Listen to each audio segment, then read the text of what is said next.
তিনটি জাহাজ, তিনটি ভিন্ন পথ, কিন্তু কেন শুধু একটি জাহাজ এগিয়ে চলল অজানার পথে? জানতে হলে এই সুন্দর কবিতাটি তোমাদেরকে লাইন বাই লাইন পড়তে হবে এবং এর বাংলা ব্যাখ্যা জানতে হবে। Hello students, welcome to smart Pathshala. চলে এসেছি আজকে আবার একটি নতুন ভিডিও নিয়ে। Class 9 English lesson 9 the north Ship, written by Philip Larkin. এই যে পোয়েমটা আছে, এই পোয়েমের আজকে আমরা লাইন বাই লাইন বাংলা অনুবাদ পড়ব এবং এক্সারসাইজ 1 এবং এক্সারসাইজ 2 আমরা এই কাজটা কমপ্লিট করব এবং সঙ্গে এই যে লেসনটা আছে বা এই যে পোয়েমটা আছে, এই পোয়েমের মধ্যে যেসব অজানা ওয়ার্ডগুলো আছে তার মিনিংগুলো আমরা আজকে, অর্থাৎ তার বাংলা মানেগুলো আজকে আমরা জেনে নেব। তাই চলো সময় নষ্ট না করে ভিডিওটা শুরু করি। চলে এসেছি lesson 9 the north ship, Philip Larkin, মানে উত্তরের জাহাজ। কে লিখেছেন? না, Philip Larkin. The poet and the text, মানে কবি এবং এই যে পদ্য আছে সেটা।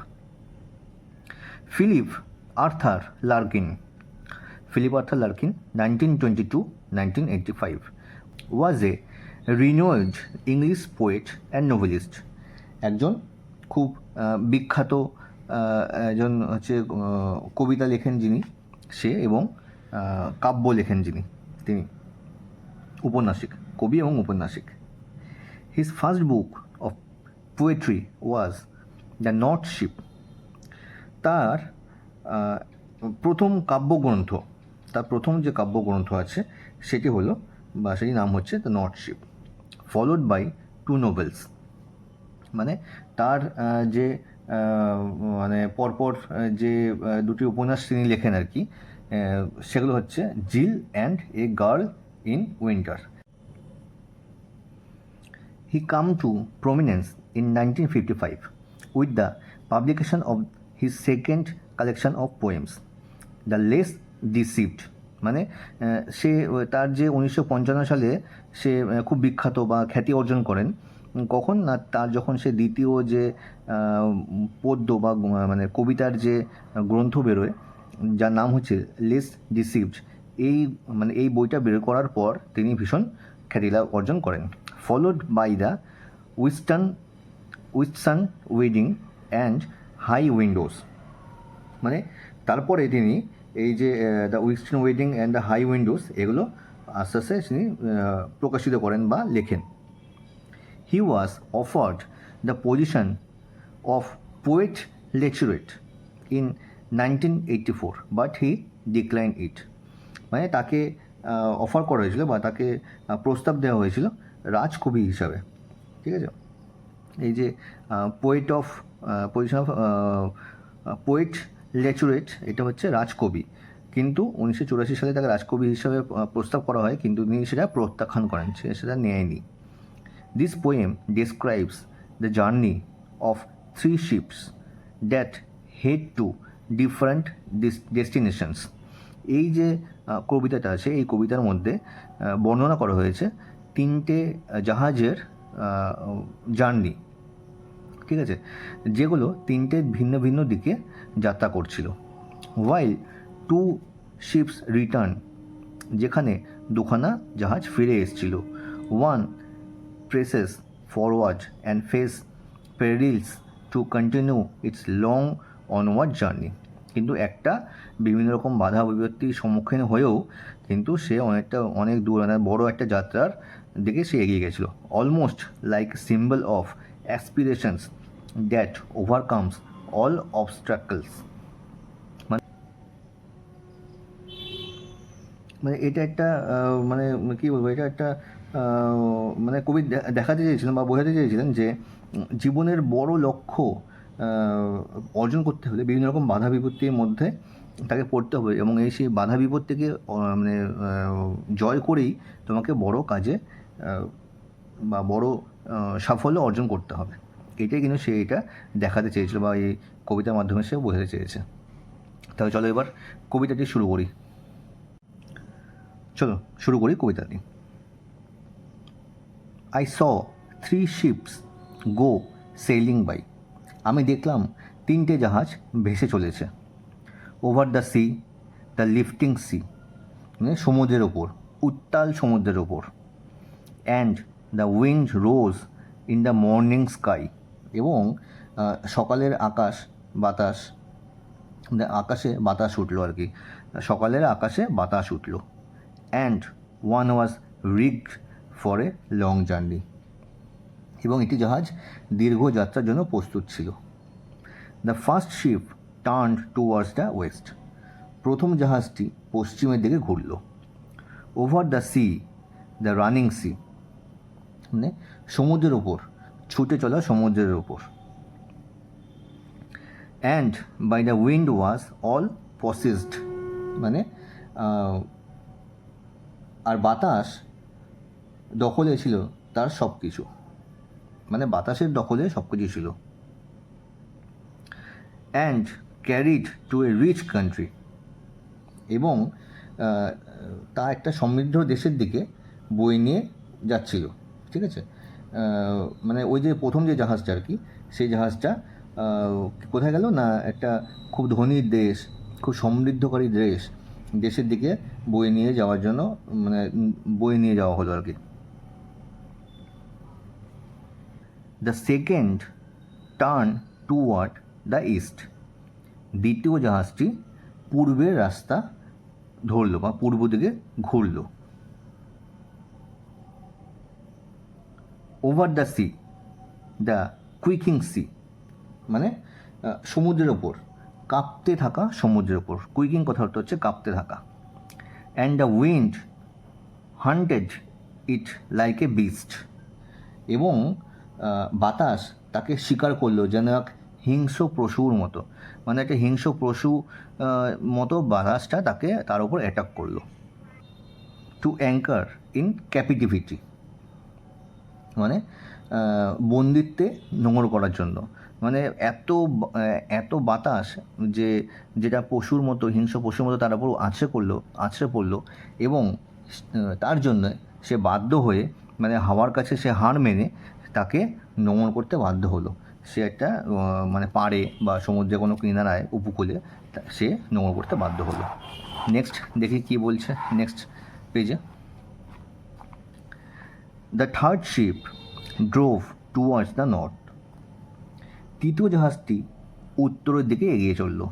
Over the sea, the darkening sea, মানে সমুদ্রের ওপরে, ক্রমে অন্ধকার হয়ে আসা সমুদ্রের ওপরে, মানে সমুদ্র এত মেঘ ঠিক করেছে আর কি, বাতাস হচ্ছে তাই কালো হয়ে এসছে, সেরকম একটা সমুদ্রের দিকে তারা এগিয়ে চললো। But no breath of wind came forth, কিন্তু কোনো বাতাস এলো না। অ্যান্ড দ্য ডেকস শোন ফ্রস্টলি, এবং জাহাজের ডেক বরফের মতো চকচক করছিল, মানে যেন শীতল ঠান্ডা বাতাস বা বরফ এসে জমে গেছে তার ডেকের উপরে। The northern sky rose high and black, মানে উত্তরে আকাশ উঁচু হয়ে উঠল এবং কালোও হয়ে উঠল। Over the proud unfruitful sea, over the proud মানে গর্বের সাথে, মানে গর্বিত। আনফ্রুটফুল সি, মানে যে আনফ্রুটফুল কথা হচ্ছে নিষ্ফলক, বা যে গাছ ফল দেয় না তাকে নিষ্ফলক বলে, এরকম নিষ্ফলক সি, মানে যে সমুদ্রে, মানে অনুর্বর সমুদ্র যাকে বলে, অনুর্বর সমুদ্রের ওপর। East and west the ships came back happily or unhappily, মানে পূর্ব এবং পশ্চিমের জাহাজ দুটো ফিরে এলো সুখে অথবা দুঃখে। But the third went wide and far, কিন্তু তৃতীয় জাহাজটি বহুদূর এগিয়ে চলল। ইন্টু অ্যান আনফরগিভিং সি, এক নির্মম সমুদ্রের মধ্যে। আন্ডার এ ফায়ার স্পিলিং স্টার, আগুনে ছড়ানো এক তারার নিচে। And it was rigged for a long journey, এবং সেটা একটা দীর্ঘ যাত্রার জন্য প্রস্তুত ছিল। ঠিক আছে, এই হচ্ছে গল্পের লাইন বাই লাইন বাংলা অনুবাদ তোমাদেরকে বললাম। এবার এখানকার বা এই গল্পের মধ্যে বা এই পোয়েমের মধ্যে যেসব ইম্পর্টেন্স ওয়ার্ডগুলো আছে, যেমন ধরো যে রিগ, ঠিক আছে, তারপরে কুয়েকিং, ক্যাপিটিভিটি, এরকম অনেক ওয়ার্ড আছে যেগুলোর মানে তোমরা জানো না আর কি, সেগুলোকে আগে তোমাদেরকে বলে নিই। আর তার আগে এই যে গল্পটা পড়লে বা এই যে কবিতাটা পড়লে এর সারাংশটা কী অ্যাকচুয়ালি সেটা একটু বলছি। দেখো, এই যে এই কবিতায় 3টি জাহাজের কথা বলা হয়েছে। প্রথম জাহাজ পশ্চিমে গিয়ে ধনীদেশে পৌঁছায়, দ্বিতীয় জাহাজ পূর্বে গিয়ে বন্দি হয়ে যায়, মানে ওই সমুদ্রের ঝড় জলের মধ্যে সে আটকে যায়, কিন্তু তৃতীয় জাহাজটা উত্তরের দিকে দীর্ঘ কঠিন যাত্রায় বের হয়। অনেক বাধা কষ্ট থাকা সত্ত্বেও সে এগিয়ে চলে। কবি এই তৃতীয় জাহাজটিকে মানুষের সাহস, মানুষের মানে অধ্যবসায়, মানে অভ্যেস যাকে বলে, এবং লক্ষ্য অর্জনের প্রতীক হিসাবে দেখিয়েছেন। অর্থাৎ আমরা যদি আমাদের লক্ষ্যটাকে স্থির রাখি, ঠিক রেখে আমাদের কিন্তু অনেক রকম বাধা বিপত্তি আসবে, কিন্তু আমাদের সেই বাধা বিপত্তিগুলোকে অতিক্রম করে আমাদেরকে আমাদের নিজেদের লক্ষ্যে এগিয়ে যেতে হবে। তাহলেই কিন্তু আমরা আমাদের লক্ষ্য অর্জন করতে পারবো, আমরা জীবনে সফল হতে পারবো। এটাই হচ্ছে কিন্তু এই কবিতার মেন সারাংশ, যেটা কবি এখানে 3টে জাহাজের মাধ্যমে বোঝাতে চেয়েছে।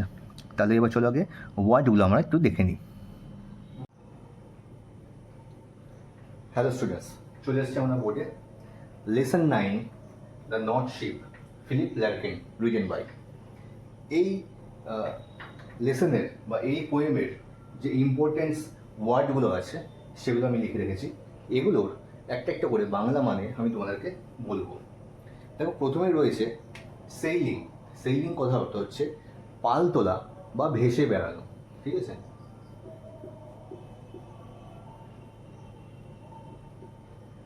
পাল তোলা। নেক্সট দেখো আছে রিগড।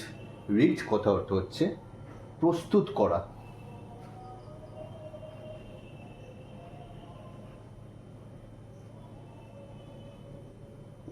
ঠিক আছে। নেক্সট দেখো আছে পসেসড। পসেসড কথা অর্থ হচ্ছে আচ্ছন্ন।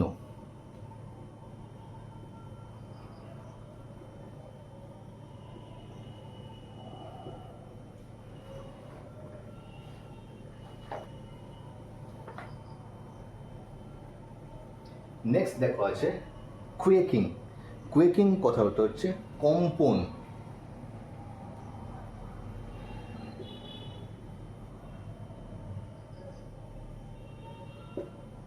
নেক্সট দেখো আছে ফায়ার স্পিলিং। ফায়ার স্পিলিং কথা অর্থ হচ্ছে আগুন ছড়িয়ে ছিটে পড়া, এরকম একটা কিছু, হ্যাঁ, বা আমরা বলতে পারি আগুন উপছে পড়া।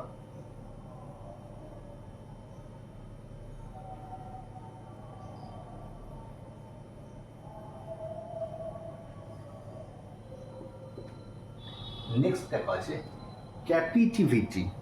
ক্যাপিটিভিটি কথা হচ্ছে বন্দি দশা বা দাসত্ব।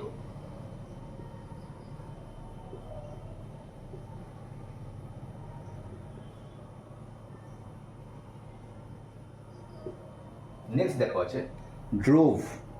ড্রোভ কথা হচ্ছে চালানো।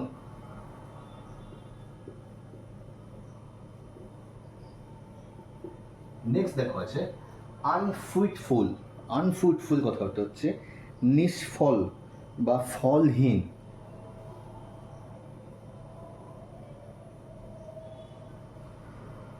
ফলহীন। নেক্সট দেখা হচ্ছে ফ্রস্টিলি। ফ্রস্টলি কথা হচ্ছে হিম শীতল ভাবে বা হিম শীতল।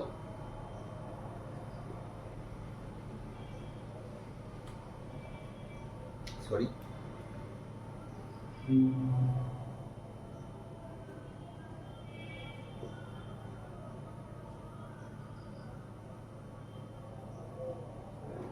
নেক্সট দেখা আছে আনফরগিভিং। আনফরগিভিং কথা হচ্ছে ক্ষমাহীন।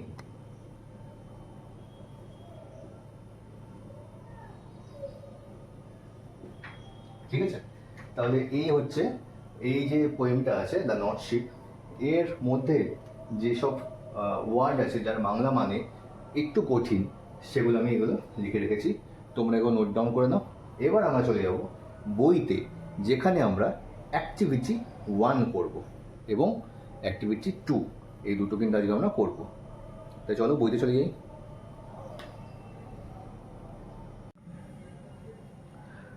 চলো চলে এসেছি আমরা বইতে, যেখানে আমরা এক্সারসাইজ 1 এবং এক্সারসাইজ 2 এই দুটো আমরা আজকে করব।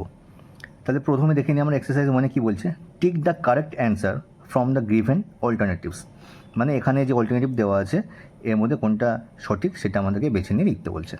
তাহলে প্রথমে 1 নম্বরে দেখো কী আছে, the number of ships sailing by were, মানে কটা জাহাজ ওখানে সমুদ্রে বা নদী ভেসে যাচ্ছিল, সমুদ্রে বা নদীতে, নদী না সমুদ্রই হবে, কটা জাহাজ সমুদ্রে পাল তুলে ভেসে বেড়াচ্ছিল। অপশানস আছে দেখো, A 3, B 2, C 5, D 4। তাহলে এটা সঠিক উত্তর হবে অপশানস A 3, কারণ ওখানে 3টে নৌকা ছিল, পাল তোলা নৌকা। নেক্সট দেখি আমরা 2 নম্বর প্রশ্ন কী বলছে দেখো, the wind carried the first ship to, মানে বাতাস প্রথম যে নৌকাটা ছিল আর কি তাকে কোথায় ভাসিয়ে নিয়ে গেল। কী কী অপশান আছে দেখো, big country, small country, rich country, distant country. তাহলে আমরা সবাই জানি এটা কিন্তু অপশানস হবে সি, রিচ কান্ট্রি, খুব ধনী দেশে সে গিয়ে পৌঁছালো। তাই এটা হলো অপশান সি। নেক্সট দেখো কী বলছে, the second sheep turned towards the, মানে দ্বিতীয় যে জাহাজটা আছে সেটা কোন দিকে গেল, ওয়েস্ট, নর্থ, সাউথ, ইস্ট। ঠিক আছে, তাহলে এটা উত্তর কী হবে দেখো, 3 নম্বরটা অবশ্যই ইস্ট হবে, কারণ প্রথম যেটা আছে দেখো এখানে বইতেই লিখে দিয়েছে,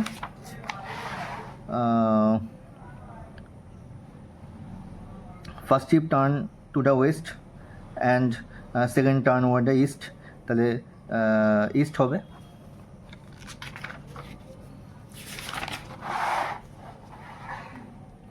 তিন নম্বরটা উত্তর হবে ডি, ইস্ট। 4 নম্বর কী বলছে, the decks of the third ship shone, মানে ডেকটা আর কি 3 নম্বর যে জাহাজটা ছিল বা নৌকাটা ছিল তার ডেকটা দেখতে কেমন ছিল, ব্রাইটলি, ফ্রস্টলি, ক্লিয়ারলি, ডিমলি। আমরা সবাই জানি ফ্রস্টলি মানে শীতল ছিল, বরফের মতো, বরফে ঢাকা ছিল, তাহলে এটা হবে ফ্রস্টলি। 4 নম্বর দেখো কী বলছে, the northern sky rose over the, মানে নর্দার্ন স্কাই উত্তরের যে আকাশটা সেটা কেমন ছিল, unfruitful sea, kind sea, stormy sea, calm sea. এটা অবশ্যই কিন্তু নিষ্ফলক বা খুব মানে ফলহীন এরকম একটা সমুদ্র, মানে নির্দয় একটা সমুদ্র মতো ছিল, তাই এটা হবে অপশানস এ, আনফ্রুটফুল সি। 6 নম্বর কী বলছে দেখো, the third ship was rigged for এ, মানে তৃতীয় যে জাহাজটা ছিল বা নৌকাটা ছিল সেটা প্রস্তুত হলো কিসের জন্য, long journey, short journey, slow journey, quick journey. তাহলে এটা অবশ্যই অপশান এ হবে সঠিক উত্তর, লং জার্নি। ঠিক আছে, খুব সহজ কিন্তু এগুলো। দেখো আমাদের কিন্তু এখানে এক্সারসাইজ 1টা কমপ্লিট হয়ে গেল। এবার চলে যাই চলো আমরা এক্সারসাইজ 2তে। কী বলছে দেখো, answer the following answer the following questions within 25 ওয়ার্ডস, মানে এই দুটো প্রশ্নের উত্তর দিতে হবে আমাদেরকে 25টা শব্দের মাধ্যমে। এটা প্রথমে কী বলছে দেখো, এতে কী আছে, what did the wind do to the second sheep, অর্থাৎ মানে এই যে ঝড় বা বাতাস দ্বিতীয় যে জাহাজটা আছে তার সাথে কী করলো। তাই চলো আমরা এটা উত্তরটা দেখে নিই বোর্ডের মধ্যে।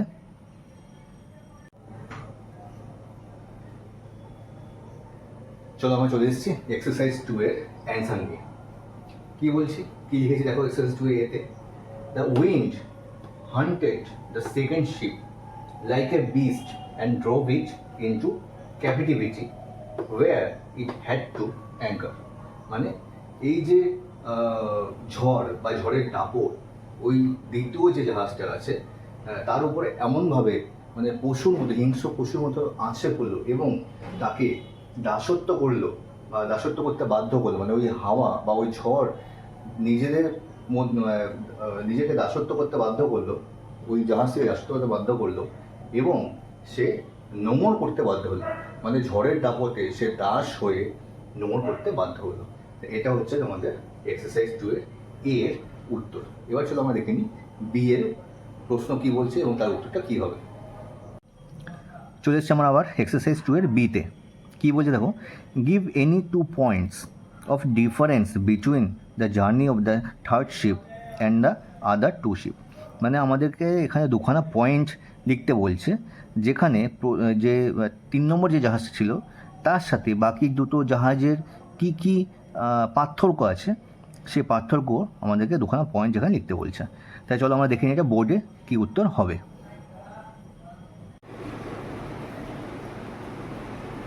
চলে এসেছি আমরা এক্সারসাইজ 2 বি এর উত্তর নিয়ে।